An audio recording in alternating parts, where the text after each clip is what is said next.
Hoje nós vamos iniciar uma série de mensagens chamada Eu Também. Essa série eu creio que Deus vai falar muito com você, porque nós vamos falar exatamente sobre tudo aquilo que a gente tem passado durante todo o ano e sobre todas as coisas que nós iremos passar, mas nós queremos que você entenda que o próprio Jesus também disse: eu também passei por tudo isso. Nós vamos entender princípios que o Senhor Jesus, Ele passou por todas as circunstâncias que nós temos passado. Tanto angústias, depressões, momentos de tensão, momentos de perda pessoal, momentos de crise. Essa série de mensagens é para trazer sobre uma ótica muito teológica e muito abençoada e abençoadora para te abençoar, que Jesus Cristo passou por todas as coisas que você também está passando. Vira para quem está do seu lado e diga assim para ele: Jesus passou por tudo que você tem passado. Fala para quem está do seu outro lado: Jesus passou por tudo aquilo que você também tem passado. Glória a Deus. Abra sua Bíblia comigo, e esse vai ser o nosso texto base de todas as pregações. Hebreus capítulo 4, e nós vamos ler o verso 14. Abra sua Bíblia comigo em Hebreus 4, 14. Hebreus capítulo 4, verso 14. Você que trouxe sua Bíblia de papel. Quantos acharam? Todos acharam? Amém? Está escrito assim: portanto, visto que temos um grande sumo sacerdote que adentrou os céus, Jesus, o Filho de Deus, apeguemo-nos com toda a firmeza à fé que professamos, pois não temos um sumo sacerdote que não possa compadecer das nossas fraquezas, mas sim alguém que, como nós, passou por todo tipo de tentação. Diga comigo: passou por todo tipo de tentação, porém sem pecado. Assim, aproximemo-nos do trono da graça com toda a confiança, a fim de recebermos misericórdia e encontrarmos graça que nos ajude no momento de necessidade. Apenas até aí. Feche seus olhos. Vamos investir um momento em oração. Pai, muito obrigado por essa noite de hoje. Muito obrigado, Deus, pela vida de cada um. Muito obrigado pela Tua palavra, pelo Seu amor, que nunca volta vazia. Senhor, nós te agradecemos por essa noite incrível. Nós te louvamos por todas as coisas que o Senhor fará aqui nessa noite, por tudo aquilo que o Senhor vai falar no nosso coração. Senhor, eis-nos aqui.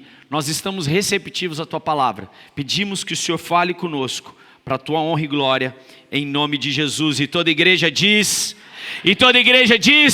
vamos aplaudir a Jesus essa noite, amém? Amém, glória a Deus, aleluia. Existe aquelas semanas que você acorda e parece que tudo está dando errado na sua vida. Existe aquela semana que você levanta e a primeira coisa que acontece é você bater o dedinho na quina da cama. O seu cachorro fez xixi no seu sofá, ou comeu a almofada da sua sala, e você chegou no trabalho e o seu chefe te deu uma notícia ruim. Existem dias que, talvez para alguns aqui, são dias complicadíssimos. Essas semanas que se passaram foram semanas incríveis na minha vida, mas foram semanas de muita luta também. Na quinta-feira, a gente teve uma gravação e nós passamos muitas horas gravando, e foi um dia muito tenso. Amanhã a gente vai ter outro dia muito tenso também, trabalhando. E talvez o que para mim possa parecer algo muito complicado, existem pessoas aqui passando por momentos ainda mais difíceis. Talvez existem pessoas aqui passando por ansiedade, depressão, um diagnóstico médico trágico, um casamento fracassado, uma conta que não está fechando nesse mês, um filho que se afastou. Nós cremos e nós sempre dizemos aqui nessa igreja que o melhor de Deus ainda está por vir. E quando nós dizemos isso, nós falamos que o melhor ainda está por vir, porque nós acreditamos e cremos na eternidade com o Pai. Mas no caminho para a eternidade, é necessário que nós encontremos algo chamado realidade. E o sofrimento, ele não pede licença para nós. O sofrimento é uma realidade. Talvez se você ainda não passou o sofrimento de perder alguém, ou passou o sofrimento de ter uma decepção, continue vivendo. Algum momento na sua vida, você vai ver o que é o sofrimento, porque isso é vulnerável para todo ser humano. Não estou te jogando nenhuma praga, mas é algo que realmente aconteceu ou acontecerá com alguém.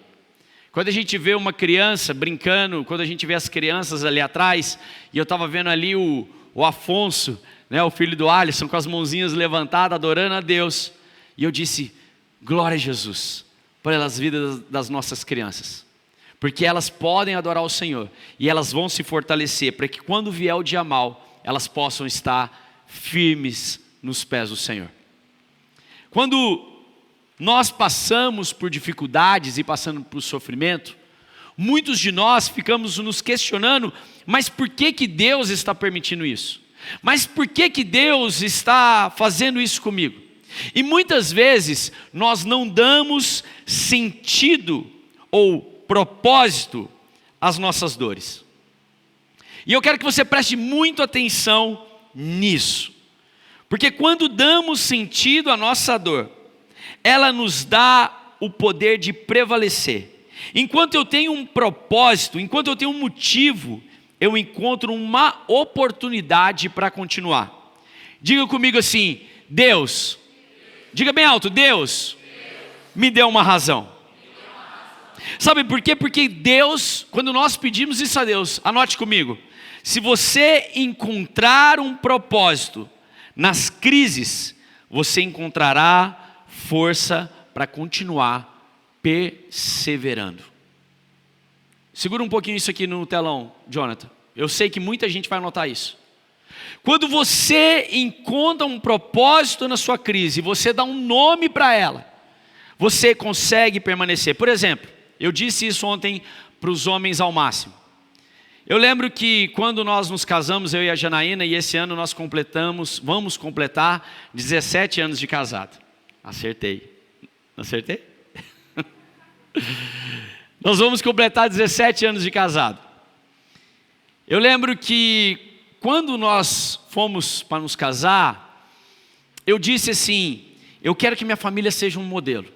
Eu quero que minha família seja uma família abençoada. Eu quero que minha família seja uma família onde outras famílias possam ser curadas através da minha casa. Eu quero que minhas filhas sejam meninas do Senhor. Eu nem sabia se seriam ainda filhas, mas eu queria que os meus filhos fossem pessoas de Deus e pudessem orar pelas pessoas. Então, eu dei um sentido para a minha vida. E quando começaram as crises no nosso casamento, porque acontece isso num casamento, com 1 ano, 2 anos, com 7 anos, com 10 anos, você sempre vai ter momentos de crise no seu casamento. O que mais nos fortaleceu para que a gente continuasse junto, é porque a gente tinha um propósito. A gente tem um sentido. E o sentido nosso é construir uma casa que seja para glorificar o Senhor. Então, quando eu dou um sentido ao meu sofrimento, eu consigo prevalecer. Quantos estão entendendo isso? Quando eu dou um sentido para o meu trabalho, eu consigo perseverar. Quando eu dou um sentido para o meu ministério, eu consigo permanecer firme em Deus. Algo que me assusta muito é ver quando as pessoas somem da igreja, param de frequentar uma igreja. Não estou falando só da casa, mas se caso você sair um dia da casa, procure uma outra igreja. Mas a pessoa se afasta de Deus e ela fala, eu estou meio afastado, eu estou passando alguns problemas. A igreja é o principal motivo do seu problema? Não deveria ser onde a gente encontra um propósito, onde a gente encontra abrigo, onde a gente encontra amigos, pessoas para nos ajudar? Então não há sentido algum. E quando nosso sofrimento, ele chega até nós, a primeira coisa que o maligno das nossas almas tenta fazer é uma coisa chamada isolamento. A palavra de Deus nos fala, e você não precisa abrir, mas pode acompanhar comigo no telão, em 1 Pedro capítulo 5, verso 8, diz que estejam alertas e vigiem. O diabo, o inimigo de vocês, anda ao redor como um leão que ruge, rugindo e procurando a quem possa devorar. Então a primeira coisa que acontece no momento de solidão, no momento de crise, é um isolamento. Lembra Jesus quando ele vai ao deserto, logo no início do seu ministério? E a Bíblia nos fala que o Espírito de Deus conduziu Jesus até o deserto. Isso é o mais louco de tudo. O Espírito de Deus conduziu Jesus até o deserto para que ele fosse tentado. Ou seja, para que você seja 100% Deus, Jesus. Mas para que você seja 100% homem, você também terá que passar pelo deserto. Então Jesus, sendo 100% Deus e tendo toda a sua glória, mas também sendo 100% homem, ele foi conduzido ao deserto para ser tentado. E naquela tentação ele se encontrava isolado.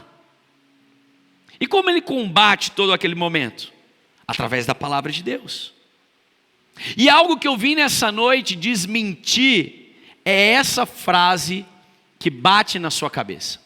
É essa frase que bate na cabeça de muitas pessoas. O inimigo, ele grita para você que ninguém te entende, que ninguém sabe o que você está passando. A primeira coisa que acontece quando você entra em uma crise real é vir esse pensamento na sua cabeça: ah, ninguém me entende, ninguém nunca passou por isso. Ah, o meu caso é diferente, a pessoa que eu convivo é um pouco diferente, eu nunca vi ninguém passar por algo parecido. Ninguém sabe o que eu estou passando. Mas eu quero te dizer uma coisa que vem da parte de Deus. Os céus respondem: alguém sabe o que você está passando. Deus sabe o que você está passando. Jesus passou por tudo isso que você está passando. Essa noite é uma noite onde nós temos que entender que nós temos um sumo sacerdote. Aquele que passou por todas as coisas. E quando nós lemos o livro de Hebreus, nós acompanhamos esse livro tão misterioso que é o livro de Hebreus, e esse livro que não sabemos ao certo quem é o seu escritor, quem foi que o escreveu, e nós lemos o capítulo 4 que diz que Jesus é o sumo, é o grande sumo sacerdote. O que era o sumo sacerdote? Eu quero que você entenda, você precisa entender. O sumo sacerdote era o cara que, uma vez por ano, ele era o único homem que poderia entrar e atravessar o véu do santo lugar, do templo do Senhor. E ele poderia entrar ali, muitas vezes tremendo, com sangue nas suas mãos do sacrifício, para fazer expiação pelo povo. Ou seja, era ele que fazia o sacrifício a Deus, para que houvesse o perdão de pecados pela humanidade, pelos erros das pessoas. Só que quando Jesus, ele morre na cruz por mim e por você, o véu é rasgado. Não existe mais essa separação. Jesus se torna o grande sumo sacerdote. Agora a gente não precisa fazer mais sacrifícios, a gente não precisa mais sofrer para falar e para chegar até Deus. Agora nós temos Jesus Cristo, o único sumo sacerdote que nos conecta até Deus. Quantos estão entendendo essa mensagem? Então o autor de Hebreus, ele nos fala que nós temos um sumo sacerdote que não apenas adentrou, mas é capaz de compadecer das nossas fraquezas. E o que é compadecer-se? É sofrer junto, sentir a dor do outro como se fosse a sua própria dor. Deus desceu, vestiu-se de carne e sentiu na pele o que você está sentindo hoje. Hebreus, acompanhe comigo, Hebreus capítulo 2, volte um pouquinho sua Bíblia, Hebreus capítulo 2, verso 17 e 18, diz o seguinte: por essa razão, era necessário que ele se tornasse semelhante aos seus irmãos, em todos os aspectos, porque tendo em vista o que ele mesmo sofreu, quando tentado, ele é capaz de socorrer aqueles que também estão sendo tentados. Guarde essa palavra, necessário. Não foi um caso, foi necessário que ele passasse por tudo o que você está passando hoje. Jesus é totalmente Deus, mas ele é totalmente homem, sem deixar de ser nenhum dos dois. Filipenses capítulo 2 diz: existindo em forma de Deus, ele se esvaziou, tomou a forma de um servo e se fez semelhante aos homens. E o meu intuito aqui nessa noite, para a gente iniciar essa série de mensagens, é que você entenda que Jesus passou por tudo o que você tem passado. Jesus passou e suportou tudo aquilo que nós temos passado hoje. E eu quero te provar biblicamente tudo isso.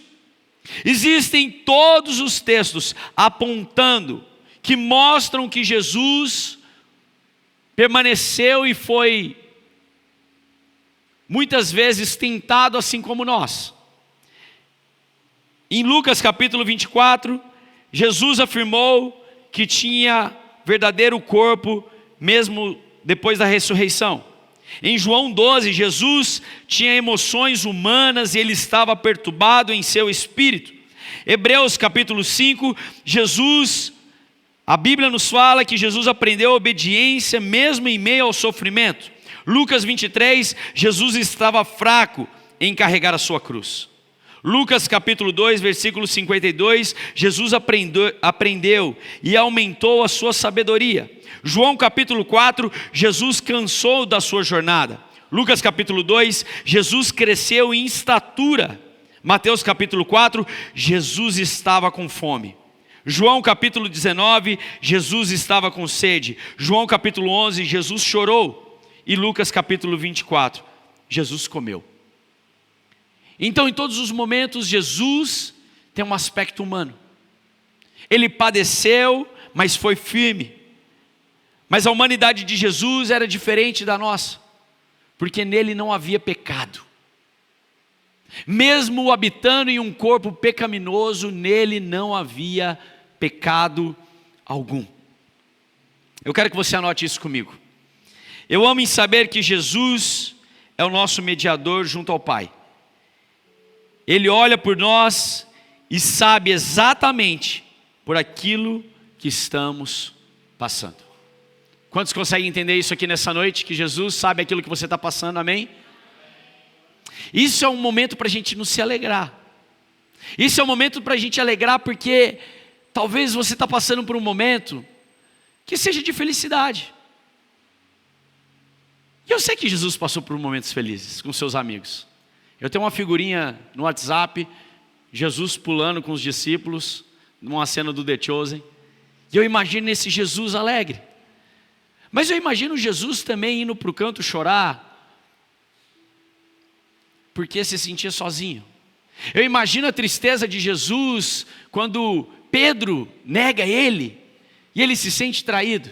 Eu imagino a tristeza do próprio Jesus quando ele consegue compreender que Judas o trairia por apenas 30 moedas de prata.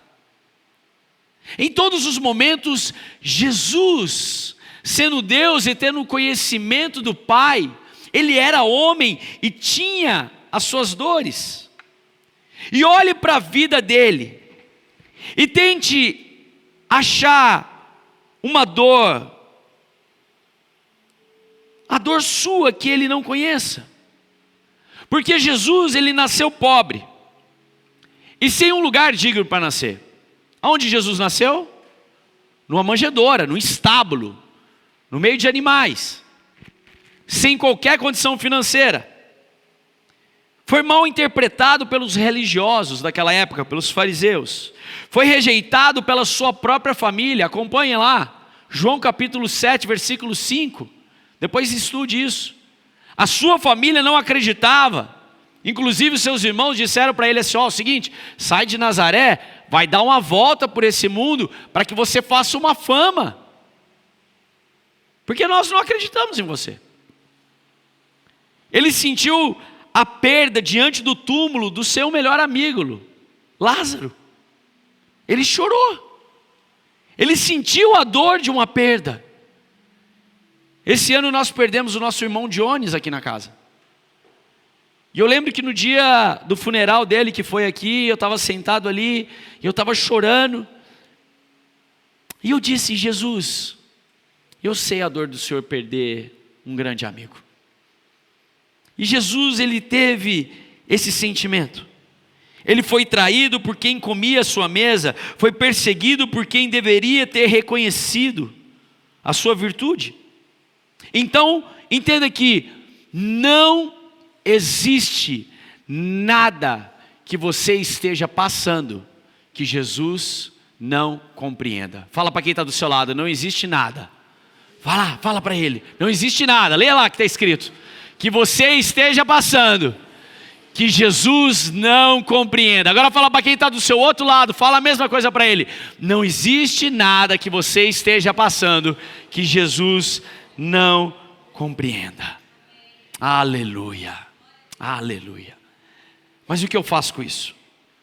Em toda crise, em toda estação de sofrimento, a resposta sempre será a mesma. A primeira, diga comigo: segure firme. Diga comigo: segure firme. Em momento de crise, segure firme. Segundo momento, chegue perto de Deus. Diga comigo: chegue perto de Deus. E diga comigo: receba misericórdia. Então vamos ver cada tópico desse. O primeiro tópico: segure firme. Hebreus capítulo 4, versículo 14 diz: apeguemo-nos com toda a firmeza à fé que professamos. Segure firme é um termo utilizado pelos marinheiros. Eu achei esse termo junto com o exército brasileiro, a marinha brasileira tem esse termo escrito segure firme. É um termo que se usa para aquele que está no alto mar, para aquele que está passando um momento difícil, aquele que está no meio de uma tempestade. A primeira coisa que eles vão falar: segura firme, segura aí, amarra, pega uma corda, segura em algum lugar, vamos lá, segura firme. E algo que nós temos que entender é que talvez você esteja indo para uma tempestade, talvez você esteja dentro de uma tempestade, ou talvez você esteja saindo de uma tempestade agora. E tudo que eu tenho para te dizer é: segure firme. Segure firme. Existe uma canção antiga maravilhosa que diz: segura nas mãos de Deus e vai. Irmão, não importa o momento que você esteja passando da sua vida, segure firme nas mãos do Senhor. Em todos os momentos, segure firme nas mãos do Senhor. Eu não sei para onde eu estou indo, eu não sei o que está acontecendo, eu não consigo explicar porque tudo isso está acontecendo na minha casa, mas mesmo assim, eu seguro firme nas mãos do Senhor. Ele não vai me desamparar, Ele não vai me deixar, eu não estou sozinho, eu tenho uma família, eu tenho amigos, eu tenho irmãos, e eu tenho um Deus que jamais vai soltar a minha mão. Lembra de Pedro? Atravessando aquele mar, Jesus andando sobre as águas, Pedro ouvindo o barulho da tempestade, também começando a caminhar sobre as águas, e ele ouve tanto o barulho da tempestade que ele fica com medo, ele começa a afundar. O que acontece? Imediatamente, Jesus, estendendo a mão, o puxou. Se Jesus estende as mãos e puxa Pedro, Jesus estava longe? Hein, gente? Jesus estava longe? Como eu posso puxar o Alex nessa distância que eu estou? Não tem como. Em meio ao medo, em meio ao momento trágico de Pedro, Jesus estava ao lado. Jesus estava perto. Jesus queria ver a capacidade, a fé de Pedro, Mas se estava afundando, Jesus puxou a mão. E muitas vezes é necessário nós entendermos, segure firme. Mas segurar firme em quê? Segurar firme em uma autoajuda? Num otimismo barato? Olhar para o espelho e falar frases positivas? Não, não. Nada disso. Nada de coaching gospel, por favor. Segure firme na confissão. E a nossa confissão não é o que eu sinto sobre a minha circunstância. A minha confissão é sobre o que eu creio sobre o próprio Jesus. O que você crê sobre Jesus? O que você acha dele? O que você confia nele? Sabe por quê? O que nos vem à mente quando pensamos em Deus é a coisa mais importante ao nosso respeito. Anote isso. O que nos vem à mente quando pensamos em Deus é a coisa mais importante a nosso respeito. O que você pensa? O que vem à sua mente quando você pensa em Deus? Porque a imagem que você tem de Deus vai decidir se você vai segurar firme ou se você vai soltar a mão dele. A imagem que você tem do seu Criador vai decidir tudo isso. Hebreus 6,19, não precisa abrir, eu vou falar uma série de textos, mas Hebreus 6,19 diz: temos esta esperança como uma âncora da alma, firme e segura. Hebreus 10:23 diz: apeguemo-nos com a firmeza à esperança que professamos, pois aquele que prometeu, ele é fiel. Salmo 62:6 diz: somente Ele é a rocha que me salva, Ele é minha torre alta, não serei abalado. No casamento que está difícil, na empresa que te demitiu, na conta que não fechou no final do mês, a sua confissão precisa ser mais alta do que a sua circunstância. Não importa o que você tem passado, a sua confissão sobre Jesus deve ser muito mais alta do que você tem passado. A fé, ela não nega a tempestade. Ela se ancora na rocha até que a tempestade passe. Se você tem fé, você vai passar pela tempestade. Segura esse telão, por favor. Se você tem fé, você vai passar pela tempestade. Mas a sua fé vai ser como uma âncora que vai te segurar firme. A tempestade vai vir, mas você vai estar segurando firme, até que essa tempestade passe. Quantos estão aqui que sua fé é ancorada no Senhor Jesus? Amém? O próprio Jesus fala numa parábola que existiam dois homens, um construiu uma casa sobre a rocha, um construiu a casa sobre a areia, e vieram os ventos e a tempestade. E aquele que estava na areia, sua casa voou, foi embora. Mas aquele que estava sobre a rocha, sua casa permaneceu firme. O que sempre me comove nesse texto é que ambos, os dois, passaram pela mesma circunstância. Mas um não foi abalado porque você tinha sua casa sobre a rocha. Então os momentos que você tem passado, se você estiver firme em Deus, cara, você vai conseguir superar esse momento de crise. E o segundo tópico, chegue perto de Deus. Hebreus 4,16 nos fala para chegarmos perto de Deus. Existe uma reação quase automática quando somos feridos. A gente se fecha, a gente se exclui, a gente fica de escanteio. Quando a gente está passando um momento difícil da minha vida, da sua vida e da nossa vida, a gente tem mania de ficar sozinho. A gente tem mania de não querer ter contato com as pessoas. A gente quer ficar totalmente escanteado. A crise nunca te deixa parado no mesmo lugar. Ela sempre te empurra para uma direção. Ou para perto de Deus, ou para longe de Deus. Quer encontrar a graça? Primeiro você vai ter que chegar perto. O que a Bíblia nos diz? Aproximemo-nos do trono de graça com toda a confiança. É um trono de graça, não é um trono de condenação. Deus não está aqui para te condenar. Deus está aqui para derramar graça sobre você. Deus não está aqui para apontar o dedo do julgamento sobre o seu rosto.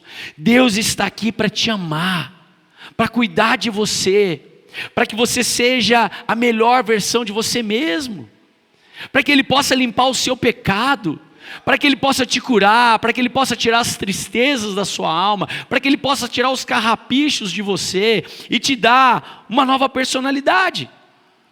E a minha pergunta para você é: se Deus parece distante nessa noite, quem foi que se moveu? Você ou Ele? Se Deus parece distante da sua realidade, quem foi que se moveu? Porque Deus é único, Deus é imutável. Quem que se moveu? Foi você que se distanciou ou foi Ele que se distanciou de você? Tiago 4,8 diz: aproxime-se de Deus e Ele aproximará de você. É na dor que você descobre quem é Deus. Na sua doença, Ele é a cura.